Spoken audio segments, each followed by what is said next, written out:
Bonjour, bienvenue dans ce chapitre intitulé Mouvement et force. Alors, ce chapitre est un chapitre de mécanique qui suit celui de cinématique. Dans le chapitre de cinématique, on s'intéressait au mouvement, mais sans tenir compte des causes qui lui ont donné naissance, c'est-à-dire sans tenir compte des forces. Là, c'est le premier chapitre de ce qu'on appelle la dynamique, où on va tenir compte et étudier finalement les causes qui donnent naissance au mouvement, c'est-à-dire les forces. Alors, première chose à savoir, c'est comment on décrit un système et qu'est-ce qu'un système. Un système en mécanique, c'est simplement le ou les objets que l'on étudie, euh, notamment pour suivre le mouvement. Ce système va être repéré par un point particulier qu'on appelle le centre de masse. On parle de système ponctuel, donc on va réduire tout l'objet, exemple le marteau, à un seul point. Alors quel sera ce point? Ce point, ce sera le point G, c'est-à-dire le centre de gravité de l'objet. Et c'est cet objet-là, réduit à un seul point, dont on va étudier le mouvement dans le chapitre. Alors pourquoi le centre de gravité? Tout simplement parce que c'est le point du marteau, là par exemple, qui aura la trajectoire la plus simple. Alors, les systèmes en interaction, notion de force. Donc qu'est-ce qu'une force?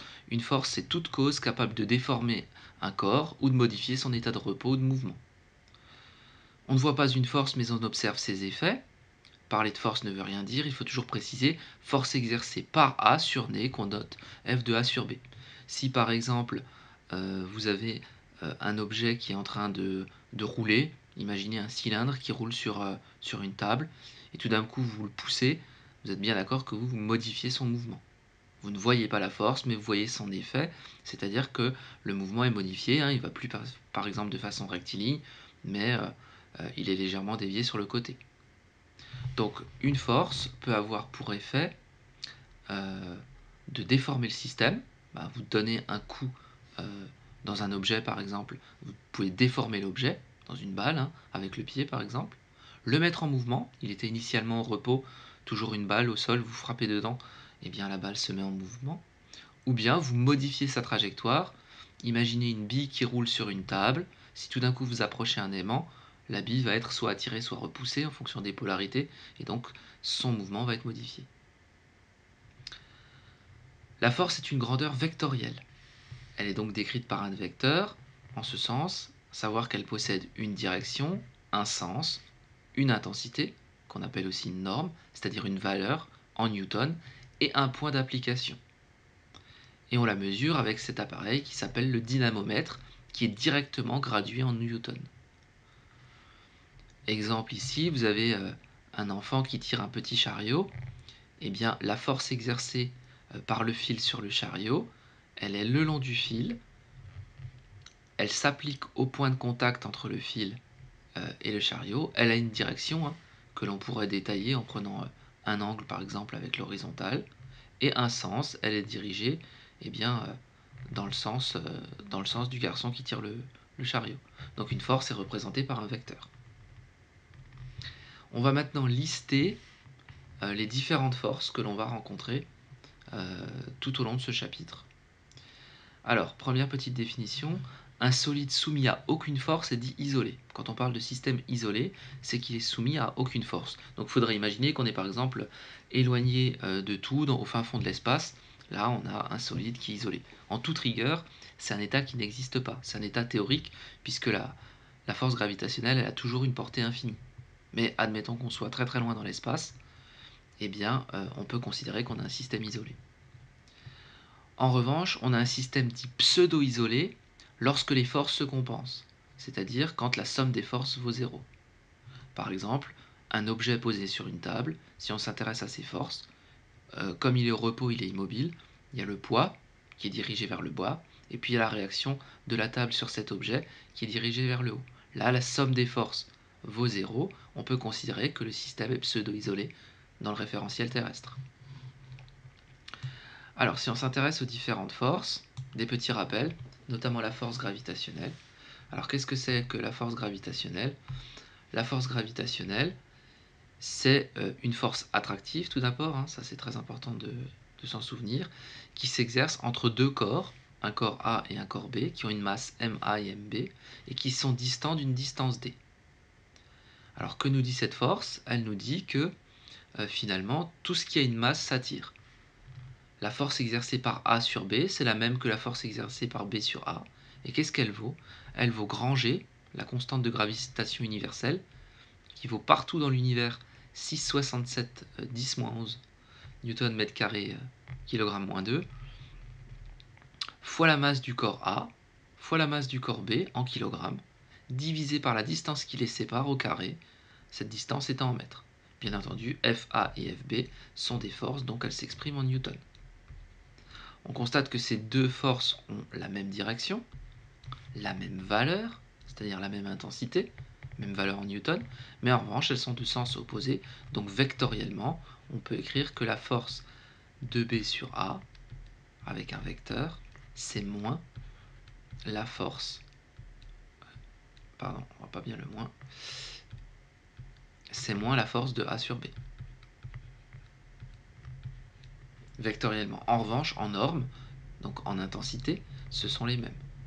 Donc avec ça, on peut calculer la force exercée par exemple par la Terre sur la Lune, qui est en norme la même que la force exercée par la Lune sur la Terre. Donc comment on ferait ça?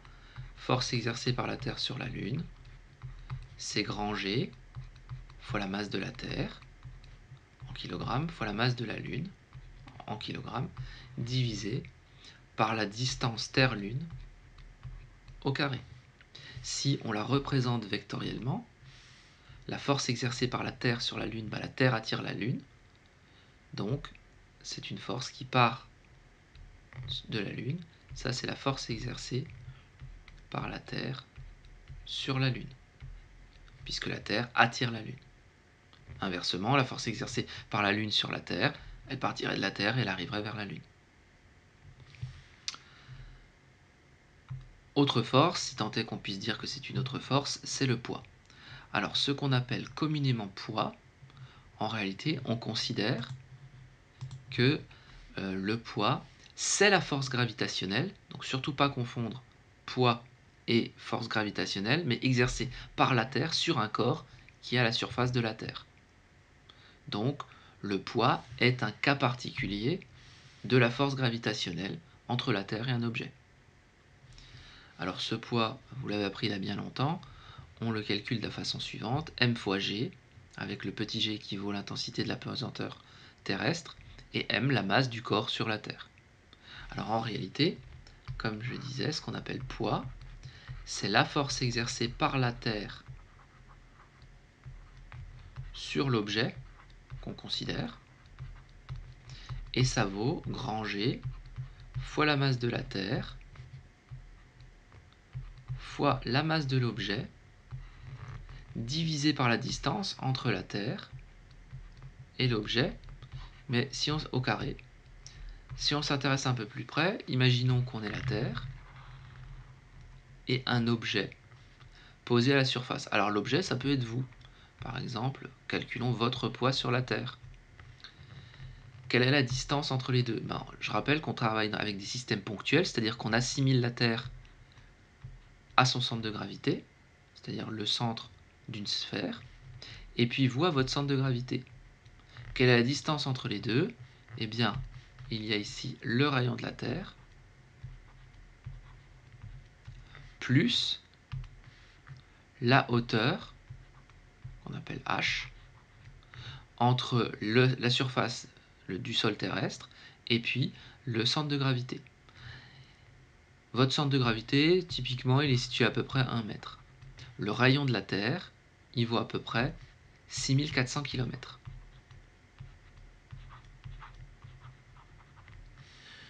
Si on considère 6400 km par rapport à 1 mètre, on peut considérer que la hauteur de 1 mètre est négligeable. 1 mètre, c'est rien par rapport à 6400 km. Donc ça, on peut le négliger.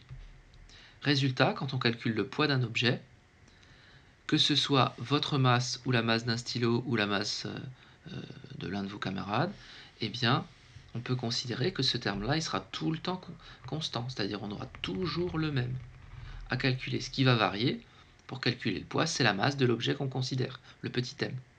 Eh bien, ce terme-là, on l'a appelé petit g. et on l'a nommé intensité de la pesanteur terrestre puisqu'on est sur Terre. Et là, on retrouve l'expression P égale mg avec le petit g qui vaut en réalité le grand G fois la masse de la Terre sur le rayon de la Terre au carré. Plus cette hauteur-là qui peut être négligeable ou pas en fonction des 6400 km. Ce qui veut bien dire que la valeur du poids d'un corps varie selon l'altitude où il se trouve. Si le petit h est négligeable, on est directement au rayon de la Terre. Si par contre on calcule votre poids sur l'Everest par exemple, on a plus de 8000 mètres, là 8 km, ce ne sera pas négligeable devant 6400 km. Donc on devra en tenir compte. Le poids, donc ce qu'il faut bien retenir, c'est que le poids, c'est la même chose que la force gravitationnelle exercée par la Terre sur un objet. Et ça vaut m fois petit g. Avec ce petit g qui vectoriellement vaut grand G fois la masse de la Terre sur le rayon de la Terre au carré, ou bien plus la hauteur si c'est pas négligeable, vectoriellement. Donc par exemple, selon un vecteur que je pourrais appeler UY, sans oublier le signe moins, si je prenais UY dans ce sens-là. Alors, ce qu'il faut bien avoir compris aussi, c'est que le fameux 9,81, c'est en fait la valeur de grand G. Je vais l'écrire ici. Le petit g qu'habituellement on appelle 9,81 mètres par seconde au carré, c'est en réalité l'application numérique de grand G fois la masse de la Terre divisé par le rayon de la Terre au carré. Sous-entendu, on a négligé la fameuse hauteur h. C'est simplement l'application numérique de ce terme-là. Autre force, c'est la force de Coulomb. La force de Coulomb, on l'appelle aussi la force électrique. C'est la force qui s'exerce entre deux charges. Alors si on a deux charges ponctuelles, une charge QA et une charge QB, eh bien la force exercée par A sur B ou par B sur A, elle vaut K fois la valeur absolue de QA fois la valeur absolue de QB, avec les charges en coulomb. Je rappelle que l'unité des charges, c'est coulomb, divisé par la distance qui sépare les charges au carré. Donc ça, c'est la distance D qui sépare les charges. Il faut la mettre en carré et ne pas oublier de mettre les distances en mètres, comme classiquement. Il y a une constante. Comme tout à l'heure, la constante c'était grand G, la constante de gravitation universelle. Là, la constante de cette force électrique, elle vaut 9 fois 10 puissance moins 9. Évidemment, sa valeur sera toujours fournie. D'un point de vue vectoriel, on a par contre deux caractéristiques différentes. Contrairement à la force gravitationnelle qui est toujours attractive, cette force-là, elle peut être soit répulsive, si les charges sont de même signe. La force exercée par A sur B, eh bien, elle va à l'opposé de A, puisque A repousse B, et inversement. Ou au contraire, cette force électrique peut être attractive si les deux charges sont de signe contraire. Par exemple, la charge A est positive et la charge B est négative. Là, les forces sont attractives. A attire B, donc la force exercée par A sur B, elle part de B et elle va vers A puisque A attire B. Autre force très importante qu'on va retrouver très très souvent, ce sont les forces de contact entre les solides. Alors, lorsqu'un corps est posé sur un support, il subit une action mécanique de contact de la part de ce support que l'on modélise par une réaction, dite réaction du support. Alors, la réaction du support, très souvent la note R, évidemment avec un vecteur, et cette force R, donc par exemple ici on a une personne qui fait du roller qui glisse sur un plan incliné, ça c'est la réaction du support, le support étant la piste. On peut la décomposer en deux forces. Une force que l'on appelle la force normale, la réaction normale. Normale veut bien dire que c'est perpendiculaire par rapport au sol. On l'appelle Rn. Et puis,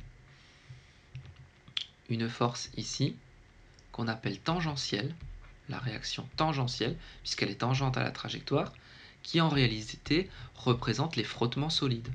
Donc c'est la même chose, et on est bien d'accord que pour faire la réaction du support, en réalité le vecteur rouge, c'est la somme du vecteur bleu plus du vecteur vert. Donc cette réaction du support, on peut donc la décomposer en deux vecteurs. La réaction normale Rn, qui est toujours perpendiculaire à la surface, qui traduit le fait que le corps ne s'enfonce pas dans le support. On est bien d'accord que le sportif ne s'enfonce pas dans la piste. Et une réaction tangentielle, qu'on appelle aussi force de frottement solide, qui traduit le fait de la résistance du support au mouvement. On est bien d'accord que les rollers frottent contre la piste. Donc ne jamais oublier cette force, puisqu'on la rencontre très souvent. Autre force importante, la force exercée par les fluides. Donc qu'est-ce qu'un fluide? C'est très important de s'en souvenir. Un fluide, c'est soit un liquide, soit un gaz, par opposition à ce qu'on appelle la matière condensée, qui est soit les solides, soit les liquides. Donc là, il y a la poussée d'Archimède, que l'on note pi majuscule, ça c'est la lettre pi majuscule, et cette force-là, elle s'exerce donc quand on a un liquide ou un gaz sur un objet. Par exemple, imaginons que l'on mette une balle dans un récipient. Qu'est-ce qui va se passer? Quand on lâche cette balle, elle va remonter. Si elle remonte, c'est qu'elle a bien subi une force de qui? Eh bien une force qui provient des forces de pression de l'eau sur cette balle et qui fait que la résultante des forces de pression donne une force verticale vers le haut. Résultat, là, quand on lâche la balle remonte. Alors si on fait rapidement une petite description, donc imaginons un récipient avec une balle qui est maintenue pour l'instant dans l'eau. On sait que les forces de pression varient avec la hauteur. Plus on s'enfonce dans l'eau, tout le monde a déjà fait cette expérience, quand on descend sous l'eau, on ressent sur ces tympans la pression de l'eau qui augmente de plus en plus on descend profondément dans une piscine par exemple. Qu'est-ce qu'on ressent en fait? On ressent l'ensemble des forces de pression, puisque les molécules d'eau, elles appuient de part et d'autre sur l'objet, mais de plus en plus quand on s'enfonce. C'est pour cette raison que je fais des flèches qui sont plus petites vers le haut et plus grandes vers le bas. Si on fait la résultante, c'est-à-dire la somme de toutes ces forces de pression, eh bien on va voir que cette force-là, globalement, elle se compense avec celle-ci, etc., avec une pratiquement en face, mais globalement, ça fait une résultante, la somme de tous ces vecteurs force fait une force qui va vers le haut. Cette force-là, on l'appelle le vecteur pi, c'est-à-dire la poussée d'Archimède exercée par l'eau sur la balle étant notre système. Donc c'est une force de nature de pression, c'est les chocs des molécules d'eau sur cette surface. Et le choc des molécules d'eau sur cette surface, ça représente la force de pression. Donc, si on calcule sa valeur, la poussée d'Archimède, en réalité, c'est la masse de fluide déplacé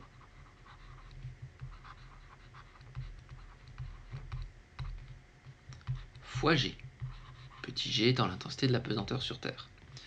La masse de fluide déplacé, le fluide par exemple dans la balle, ça correspond au volume de la sphère. C'est ce volume-là, donc pour une sphère par exemple, le volume d'une sphère, c'est 4/3 de pi fois le rayon de la sphère au cube. Donc le volume déplacé, ce serait 4/3 de pi r cube. Qu'est-ce que la masse? La masse, c'est la masse volumique fois le volume, fois G, n'oublie pas. Donc si je veux calculer la poussée d'Archimède, je fais la masse volumique, mais attention, du liquide déplacé, donc ici ce serait de l'eau, fois le volume d'eau déplacée. Alors la sphère, elle a déplacé, si elle est entièrement immergée, comme ici, son propre volume, c'est-à-dire 4/3 de pi r cube. Attention, attention, ne pas confondre le poids, qui vaut mg, avec la poussée d'Archimède, qui vaut aussi mg, mais attention, ce n'est pas le même m. Là, c'est directement la masse de l'objet qu'on étudie, donc la masse du système, alors que là, c'est la masse du fluide, donc soit le liquide, soit le gaz, déplacé. Donc voilà la poussée d'Archimède. Il y a bien évidemment des forces de frottement fluide aussi, qu'on note souvent petit f, qui traduisent la résistance du fluide au mouvement.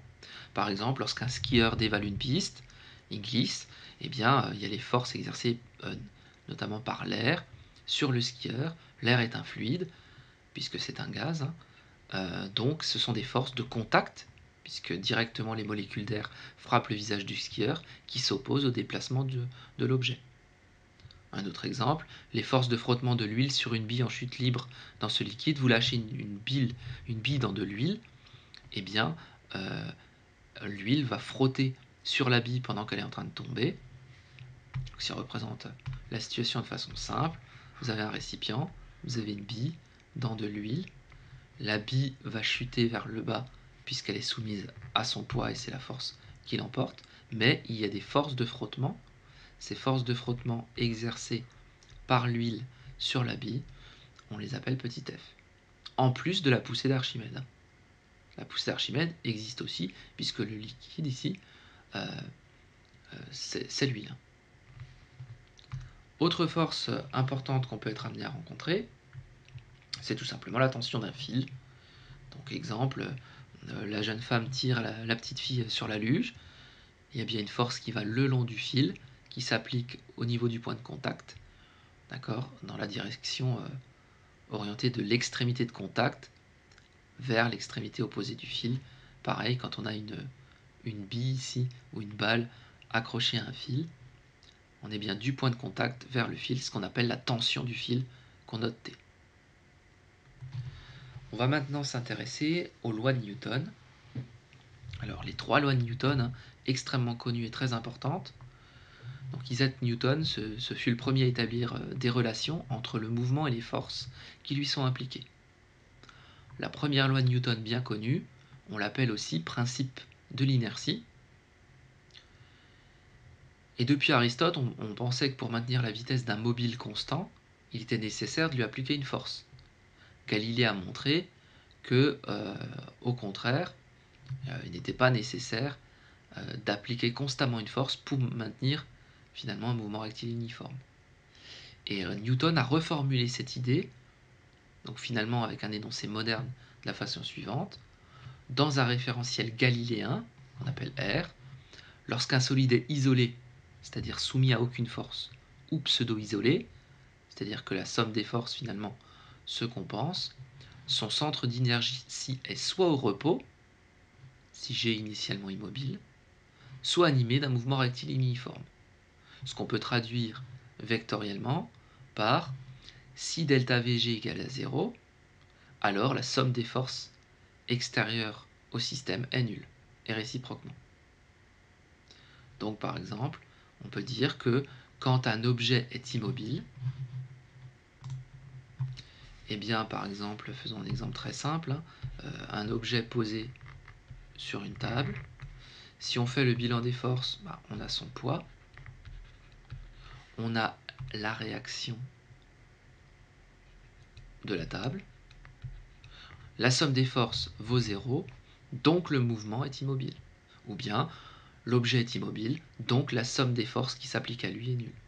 C'est le principe de l'inertie ou sa réciproque. De la même façon, si on avait ce même objet qui glissait à vitesse constante, donc il était animé d'une vitesse, donc attention là aussi, hein, la vitesse n'est pas une force. Très important de le retenir. On sent encore les effets de la vitesse, hein, c'est-à-dire l'objet il avance à vitesse constante. Donc si la vitesse est constante et qu'on a une trajectoire rectiligne comme ici, eh bien on a les mêmes forces, c'est-à-dire qu'on a seulement deux forces, le poids plus la réaction. Comme l'objet il avance en mouvement rectiligne uniforme, alors on peut dire que la somme des forces est nulle. P plus R égale à 0. Ou réciproquement, si la somme des forces est nulle, eh bien et qu'on avance à vitesse constante, on a bien un mouvement rectiligne uniforme. Pas d'accélération. Alors qu'est-ce qu'on appelle du coup un référentiel galiléen? Eh bien, un référentiel est dit galiléen si le principe d'inertie y est vérifié. Par exemple, donc deux situations. Dans un ascenseur immobile, donc l'ascenseur ne bouge pas pour l'instant, hein, un enfant là lâche une pomme. Son mouvement n'est pas rectiligne uniforme, car elle n'est pas soumise à des forces qui se compensent. La pomme, elle est soumise qu'à son poids. Donc la somme des forces, forcément, ne vaut pas 0, puisqu'il y a le poids. Le principe d'inertie est bien vérifié. La somme des forces ne vaut pas 0, donc on n'est pas à un mouvement rectiligne uniforme, ou on n'est pas dans un mouvement immobile. Au contraire, si maintenant la corde ici, enfin le câble de l'ascenseur se casse, se brise, l'ascenseur est en chute libre, la pomme est immobile par rapport à l'ascenseur, puisqu'ils tombent toutes les deux à la même vitesse, pourtant elle n'est soumise qu'à une force, son poids. Donc les forces ne se compensent pas. Le principe d'inertie n'est pas vérifié, on peut donc dire que l'ascenseur, lorsqu'il est en chute libre, il n'est pas dans un référentiel galiléen. Donc dans 99% des cas, on sera dans des référentiels galiléens. Donc il faut toujours le préciser si on a un référentiel qui est galiléen ou pas. Typiquement, quand on étudie des mouvements à la surface de la Terre, donc dans le référentiel terrestre, il faut savoir que si jamais l'expérience est trop longue, par exemple elle dure plusieurs minutes ou plusieurs heures, voire plusieurs jours, la rotation de la Terre sur elle-même fait que le référentiel terrestre n'est pas galiléen, puisqu'il y a encore les forces d'inertie de la Terre à prendre en compte. Donc on se débrouille toujours pour avoir des expériences qui ont des durées très courtes. Par exemple, vous lâchez une balle qui chute, ça va durer quelques dixièmes de seconde, voire quelques secondes. Pendant ce temps, on peut considérer que la Terre n'a pratiquement pas tourné sur elle-même. Du coup, on peut considérer le référentiel terrestre comme supposé galiléen, puisqu'on négligera l'effet de la rotation de la Terre sur elle-même. Alors, il existe une méthode pour utiliser le principe de l'inertie. Tout d'abord, on définit le système et on le modélise par un point, son centre de gravité. Ensuite, on définit le référentiel et on le suppose galiléen pour pouvoir justement appliquer le principe de l'inertie. On fait ce qu'on appelle le BDF, le bilan des forces. C'est-à-dire on recense toutes les forces qui sont appliquées au système. On écrit la première loi de Newton sous forme vectorielle, somme des forces égale à 0. Et ensuite, on projette ces relations sur des axes de repère choisis pour obtenir une ou plusieurs équations qu'il faut résoudre. On fait un exemple tout de suite. On a un bloc de 5 kg qui descend à vitesse constante sur une pente inclinée d'un angle de 25 degrés avec l'horizontale. Et on demande de calculer toutes les forces qui sont exercées sur ce bloc.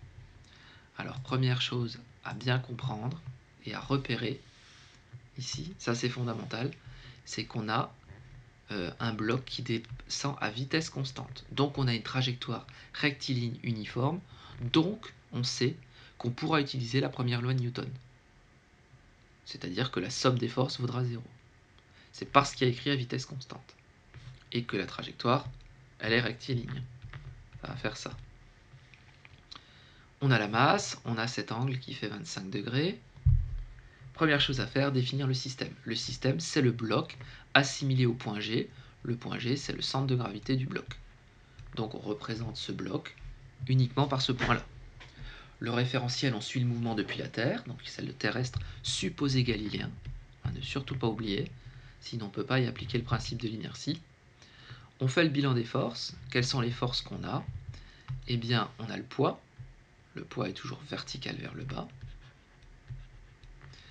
Et on a la réaction finalement du support, qui est comme ça, parce que le bloc il est en train de descendre. Mais cette réaction, on a vu tout à l'heure qu'on peut la décomposer en deux vecteurs. Un vecteur tangent, qu'on appelle F, parce qu'il représente les frottements entre le bloc et la surface, la pente là. Et puis un vecteur qu'on va appeler normal, qu'on appelle N, puisqu'en réalité, hein, on est bien d'accord que le vecteur R, c'est le vecteur F, qu'on voit mal ici, plus le vecteur N. La somme du rouge plus de ce vert-là donne le vecteur R. Donc après, on représente tout ça en un même point. Donc je représente ma caisse au point G, et j'ai dessiné mes 3 forces. Donc j'ai 3 forces, et le but, c'est que je trouve la valeur en newton de chacune de ces 3 forces, P, F et N. Donc on a détaillé les 3 forces. P, c'est le poids. R, c'est la réaction normale du support qui traduit le fait que le bloc ne s'enfonce pas dans le sol. Et F, c'est la réaction tangentielle qu'on appelle aussi les frottements solides avec le sol, et qui est opposée au sens du mouvement, puisque le bloc est en train de descendre. F va à l'opposé du mouvement. Du coup, dans la méthode, on écrit maintenant le principe de l'inertie, c'est-à-dire somme des forces égale à 0. On a 3 forces, P plus N plus F vectoriel égale à 0. Et ensuite, il ne nous reste plus qu'à projeter ces forces. Alors, comment on projette ces forces? Donc, on a N plus F plus P qui est égal à 0. Il faut donc qu'on choisisse un repère. Alors, on a plusieurs solutions. On pourrait très bien prendre un repère ici, un repère XY. On arriverait au même résultat. Mais le choix du repère, s'il n'est pas imposé par l'énoncé, on peut y réfléchir. Et là, le plus simple, c'est de choisir le repère le long de la pente. Pourquoi? Parce que la projection des forces va être beaucoup plus simple. Si je dessine toutes les forces dans ce repère-là, on est bien d'accord que le vecteur F, il est là. Le vecteur P, je vais le faire en noir, il serait là. Et le vecteur N, il est là. Si j'avais pris le repère bleu, dans ce repère-là, P est collinéaire à Y, donc facile à projeter.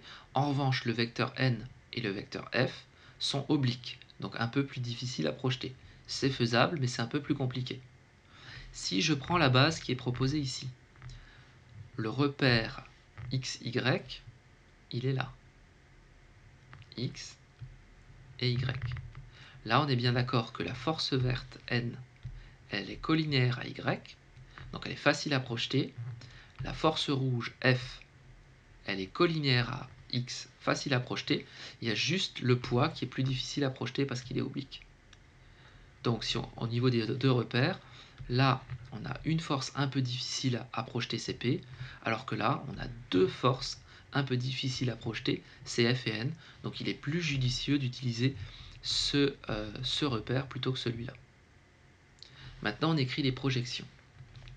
Le vecteur N, si on le projette sur l'axe X, on est bien d'accord que sa projection sur X vaut 0. Donc ses coordonnées, c'est 0 selon X et N selon Y. Donc pour fabriquer le vecteur N, on fait bien 0 fois le vecteur I, si I c'est le vecteur unitaire de l'axe X. Donc je vais un petit peu le refaire. Donc il était écrit là. Donc là on a le vecteur unitaire I. Pour fabriquer le vecteur N, je me déplace 0 fois selon X et N fois selon Y. Donc les coordonnées du vecteur N, c'est 0 et N. Les coordonnées du vecteur F. Pour fabriquer le vecteur F, je me déplace moins F fois selon I, et 0 fois selon J. Donc on peut écrire soit en vecteur colonne comme ça, soit en vecteur ligne, ce qui revient à la même chose. Le vecteur P est un peu plus complexe. Là, il faut faire un petit peu de trigonométrie. On est bien d'accord qu'on a cet angle-là qui vaut l'angle θ. Cet angle θ, où est-ce qu'on va le retrouver? Pour former le vecteur poids, en fait, le vecteur poids, c'est la somme de deux vecteurs. Ce vecteur-là, plus ce vecteur-là. On est bien d'accord que le vert plus le rouge, ça donne le bleu. Maintenant, de façon très simple, il faut que je repère mon angle. L'angle θ est ici. Je vais le représenter en noir. Donc voici l'angle θ, que je connais, il fait 25 degrés, d'après l'énoncé. Si je regarde bien, là j'ai un angle de 90 degrés. Donc ici, j'ai 90 moins θ. Donc là, je suis à 90 moins θ, ce qui implique que je retrouve l'angle θ ici. Donc, un peu du mal à le colorier. Les deux angles coloriés sont égaux. Maintenant, c'est très simple. J'ai juste à écrire cosinus et sinus dans ce triangle rectangle. Si j'écris cosinus θ, ça me fait le côté adjacent sur l'hypoténuse. Le côté adjacent de l'angle θ qui est colorié ici, c'est PY. C'est la distance PY. Et l'hypoténuse CP. Mais attention, l'axe PY, ce que j'ai appelé PY, c'est en fait le vecteur rouge, il est opposé à l'axe Y. Résultat, je mets un signe moins. J'ai écrit le sinus. Sinus θ, c'est côté opposé sur hypoténuse, dans le triangle rectangle. Le côté opposé de l'angle noir, c'est la flèche verte, qu'on appelle Px, puisque c'est la projection sur l'axe X. La flèche verte est dans le même sens que l'axe X, donc on met un plus. On n'est pas obligé d'écrire, hein. Divisé par le poids. L'hypoténuse, c'est bien le vecteur bleu, c'est P. Donc maintenant, je sais que la coordonnée Px, elle vaut P fois sinus θ. Donc le vecteur P, c'est P sinus θ. Et la coordonnée Y, elle vaut moins P, parce qu'il y a le moins, fois cos θ. Bah, j'ai les projections qui sont écrites là en vecteur ligne. P sinus θ selon I et moins P cos θ selon J. Maintenant, c'est plus très difficile. Il me reste simplement à écrire la première loi de Newton. Donc, on disait N plus F plus P égale à 0 en vecteur. N, c'est 0N. F, c'est moins F0. P, c'est P sinus θ et moins P cos θ égale à 0, vecteur nul. Donc ça me fait deux équations. La première équation, elle me fait 0 moins F plus P sinus θ égale à 0. Deuxième équation, N plus 0 moins P cos θ égale à 0. Résultat, si je résous ce petit système, j'arrive à F égale P sinus θ. C'est bien ce que je retrouve ici. Et puis l'autre équation, elle me donne N égale P cos θ. Or, je sais que P, c'est mg. J'ai la masse du bloc. G petit g qui vaut 9,81. Je fais la multiplication, je trouve 49 newtons. Et il ne me reste plus qu'à remplacer. F, c'est mg sinus θ. On connaît la valeur de l'angle. On connaît M, on connaît G. On a juste à faire les applications numériques. Et là, on connaît les trois forces. On a la valeur de P, 49 newtons, la valeur de F et la valeur de N. Donc voilà comment on résout ce type d'exercice. La deuxième loi de Newton, un peu plus complexe. Alors c'est la loi vraiment, ce qu'on appelle le principe fondamental de la dynamique, hein. Très très importante cette loi. C'est, on va dire, la loi peut-être la plus importante de la mécanique. Donc cette loi, on lui donne plusieurs noms. On l'appelle soit deuxième loi de Newton, soit théorème du centre d'inertie, et surtout principe, ou bien des fois on dit relation fondamentale de la dynamique, qu'on abrège par PFD, principe fondamental de la dynamique. C'est elle qui établit le lien entre les forces appliquées et la nature du mouvement. Alors voilà l'énoncé de cette loi. Dans un référentiel galiléen R, la somme des forces extérieures, ce qu'on appelle la résultante, qui s'exerce sur un système de masse m, est égale au produit de sa masse par le vecteur accélération de son centre de masse. Donc on l'abrège de la façon suivante mathématiquement. somme des forces extérieures au système égale masse fois accélération. Attention toutefois, cette relation n'est vraie que si la masse est constante du système. Donc il existe des systèmes à masse variable, la masse qui n'est pas constante. Imaginez une fusée qui décolle. Quand la fusée elle décolle, elle perd du carburant puisqu'elle en consomme, et donc la fusée elle va être de plus en plus légère. Donc là, la masse au cours du mouvement elle diminue. Donc ça, on ne peut pas utiliser cette loi comme ça, du moins énoncée comme ça, pour résoudre ce type d'exercice. Si vous suivez une goutte d'eau sur un pare-brise qui tombe, la goutte d'eau elle va s'agglomérer en chutant le long de la vitre du pare-brise avec d'autres gouttes d'eau, et là elle va devenir de plus en plus grande. Donc la masse augmente. Là encore, on ne pourrait pas utiliser cette loi telle qu'elle. Mais dans les cas qu'on va étudier, la masse reste constante au cours du mouvement, donc on peut la formuler selon cette façon. Alors attention toutefois à ce qu'on appelle les forces extérieures. Qu'est-ce que ça veut dire, les forces extérieures au système? Donc ce sont les forces exercées par quelque chose sur le système.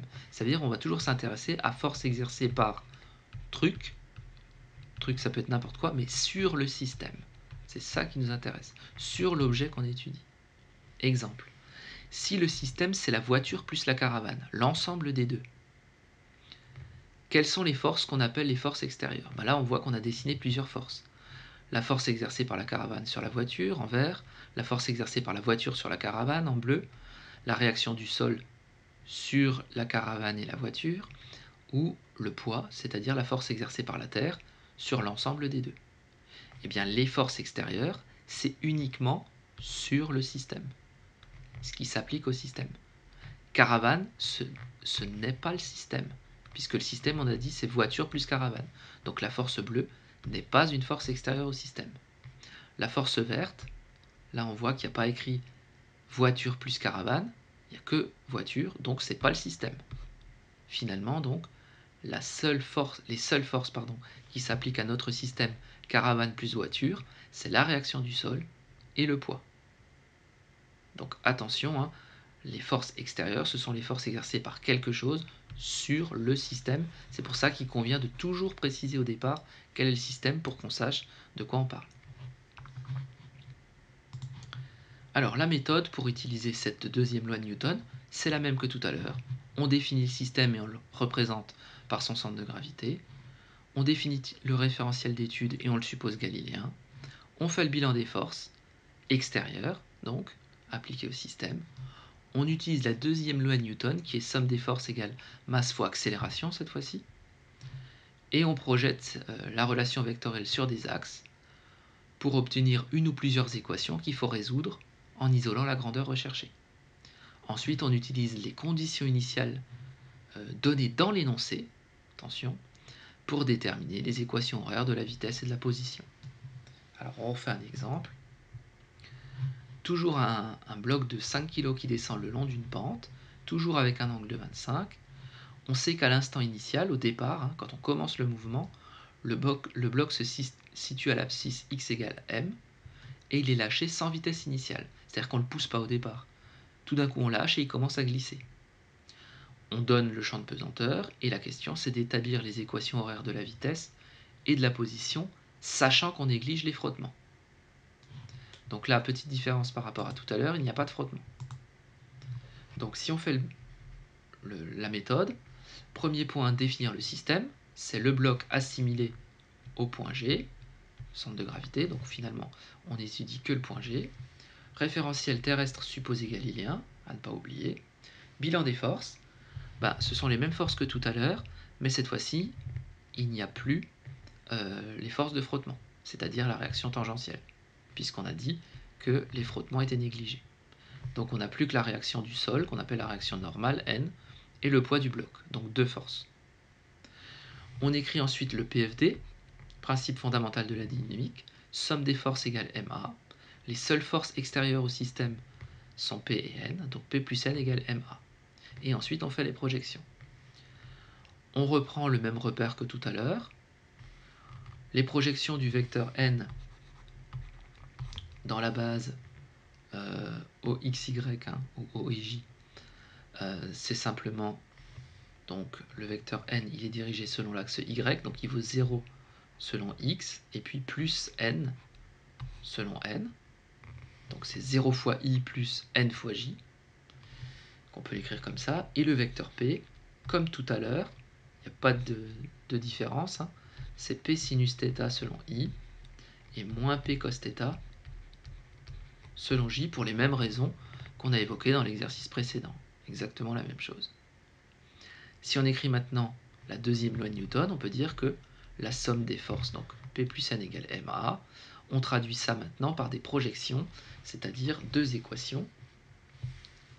On va écrire un petit peu plus bas. Alors, quelles sont ces deux équations? Donc, on a donc le vecteur N plus le vecteur P, qui vectoriellement, c'est la masse fois l'accélération. N, le vecteur N, on a dit qu'il valait 0n. Et le vecteur P, c'est P sinus θ et moins P cos θ égale masse fois AX et masse fois AY, puisque ce sont les composantes du vecteur accélération. Ça nous fait donc deux équations. P sinus θ, P on peut le remplacer par mg après, hein, égale masse fois accélération selon x, première équation. Et deuxième équation, n moins P cos θ égale m fois AY. Mais attention, le système il est en mouvement, parce que je vous rappelle que l'objet il glisse selon l'axe x. La caisse elle est là. Donc on est bien d'accord que l'objet ne glisse pas selon y.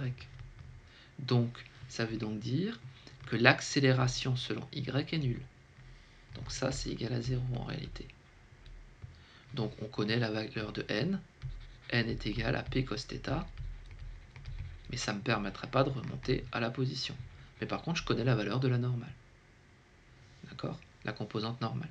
Donc P c'est mg, ça je peux le calculer. Ce qui va être plus intéressant, c'est la première équation, c'est-à-dire celle-là. Cette équation-là, je vais la réécrire ici. Donc P sinus θ est égal à m à x.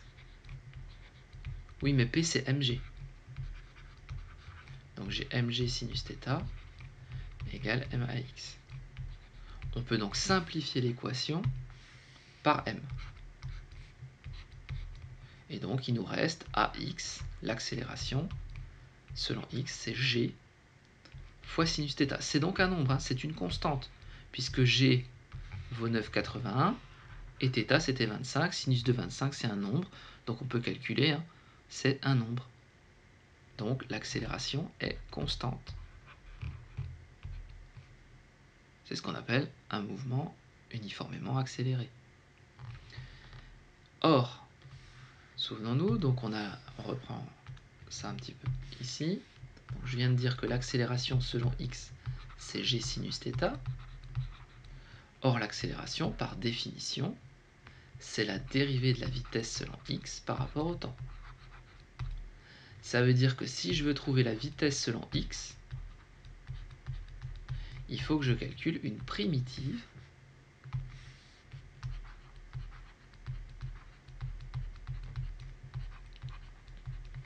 pour exprimer la vitesse. Comment je calcule une primitive? Je dois me dire la chose suivante. Quelle fonction, si je la dérive, j'obtiens g sinus θ? G sinus θ, on a dit que c'est une constante, c'est un nombre, hein, comme si c'était 4. Eh bien, la fonction qui va donner une dérivée égale à une constante, c'est la constante fois la variable, c'est-à-dire fois t, plus éventuellement une autre constante que j'appelle a, qui appartient à r, hein, qui est une constante réelle. Donc on est bien d'accord que si je dérive cette fonction, g sinus θ fois t, sa dérivée c'est g sinus θ, la dérivée d'une constante c'est 0, je retombe sur ax. Donc là j'ai exprimé une primitive. Le problème c'est qu'il faut que je trouve la valeur de ma constante. Mais qu'est-ce que je sais? Je regarde ce qu'on appelle les conditions initiales. Les conditions initiales, elles me disent, il faut relire l'énoncé, que on lâche le bloc sans vitesse initiale. Donc ça veut dire que la vitesse, quand je remplace t par 0, vaut 0. Je vérifie donc mon équation. C'est donc égal à g sinus θ fois 0 plus grand A. Donc si je résous cette petite équation qui est là, ça me fait grand A égale à 0. Donc je connais la valeur de ma constante, elle vaut 0. Donc finalement Vx de t, c'est g sinus θ, qui je rappelle est une constante, fois t. Là, je connais ma vitesse. C'est ce qu'on appelle l'équation horaire de la vitesse. Horaire parce qu'il y a le temps. Ensuite, je veux remonter à la position. Je reprends le même cheminement. Je sais que Vx par définition, c'est la dérivée de x de t par rapport au temps. Ce qui implique que la position x de t, si je veux la calculer, je suis obligé de faire une primitive. Donc de me poser la question, on a dit que Vx était égal à g sinus θt, de me poser la question, quelle fonction, si je la dérive, j'obtiens g sinus θ fois t. C'est un t. Ça, c'est une constante, rappelons-le. Quelle fonction, si je la dérive, j'obtiens la constante fois t? Eh bien, c'est t au carré sur 2 fois cette fameuse constante, donc fois g sinus θ. Plus une constante que j'appelle b, qu'il faut que je trouve. Comment je la trouve? Je regarde les conditions initiales, qui sont écrites dans l'énoncé. Alors, qu'est-ce qu'on me dit? Eh bien, d'après l'énoncé, le bloc, il est à l'abscisse x égale à 0 au départ. Donc, ça veut dire que x de 0, quand je remplace t par 0, ça doit faire 0, parce qu'on l'a lâché du point de référence du repère. Donc, je remplace dans mon équation ici t par 0, ça fait g sinus θ 0 au carré sur 2 plus b. Ici, j'ai bien une équation qui m'implique que b est égal à 0. Puisque g sinus θ fois 0, ça fait 0, il reste b égale 0. Donc x de t est égal à g sinus θ fois t au carré sur 2.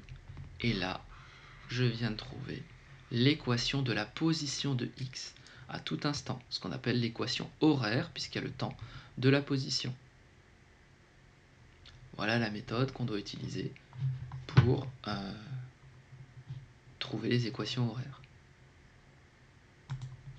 Autre exemple d'utilisation de la loi de Newton, la deuxième loi de Newton. Alors, on a ici une voiture de course de masse 600 kg qui passe de 0 à 100 km/h, c'est-à-dire 27,8 mètres par seconde. Je rappelle que si on veut convertir des kilomètres par heure, 100 km par heure en mètres par seconde, il suffit de diviser par 3,6. Donc ça fait 100 sur 3,6, ce qui fait 27,8 mètres par seconde. En 2,5 secondes. Donc le mouvement il est rectiligne et la vitesse elle augmente. Donc on peut dire que le vecteur accélération il est collinaire et de même sens que le vecteur vitesse.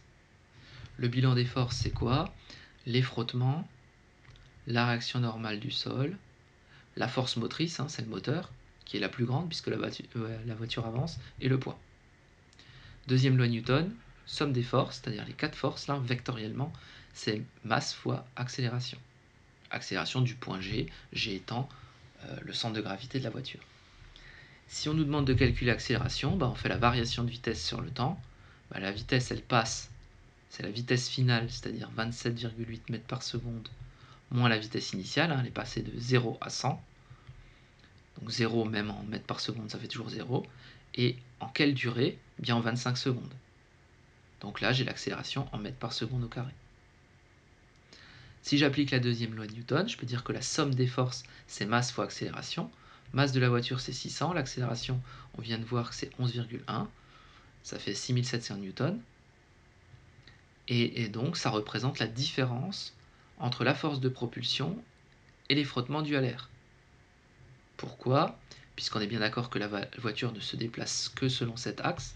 Si on appelait ça l'axe X, ça l'axe Y. la voiture ne se déplace que selon OX, donc ça veut dire que l'accélération selon Y est nulle, ça on en est sûr. Or, l'accélération c'est la somme des forces, mais selon X il n'y a que deux forces. Si on écrit les projections des forces, ça fait F, enfin d'abord vectoriellement, pardon, F plus M égale MA. F, c'est 0, c'est moins F0. La force motrice, c'est Fm0. Et l'accélération, c'est MAX. Et 0, puisqu'on a dit pas d'accélération selon Y. Donc finalement, on a Fm moins petit f. C'est donc bien la différence entre les deux qui représente l'accélération de 6700 newtons. Et donc la somme des forces est dans le sens du mouvement. On est bien d'accord que les frottements sont plus petits que Fm. Donc la somme des forces va bien dans le sens du mouvement, c'est-à-dire vers la droite. Et c'est logique que l'accélération aille vers la droite, puisque le mouvement va vers la droite. Autre exemple, avec le drone. On a un petit drone ici, de masse 110 grammes. Alors attention, dans toutes les expressions, il faut mettre les masses en kilogrammes. Donc les 110 grammes va faire 0,11 kg. Qui décolle verticalement, donc seulement selon l'axe Y, avec une force de propulsion de 1,3 N, donc on connaît grand F. Il est soumis aussi à son poids, on néglige les frottements. Si on veut l'accélération, on fait la somme des forces divisée par la masse. La somme des forces, c'est quoi? C'est F plus P, qui est égal à MA, ça c'est la deuxième loi de Newton. Si on projette tout ça, sur l'axe X, ça vaut 0 et là ça vaut F. Le poids, en revanche, il vaut 0 mais moins P. L'accélération, celui X, il n'y a pas de mouvement, et là c'est MAY. Donc finalement, on a une équation qui fait MA, c'est F moins P.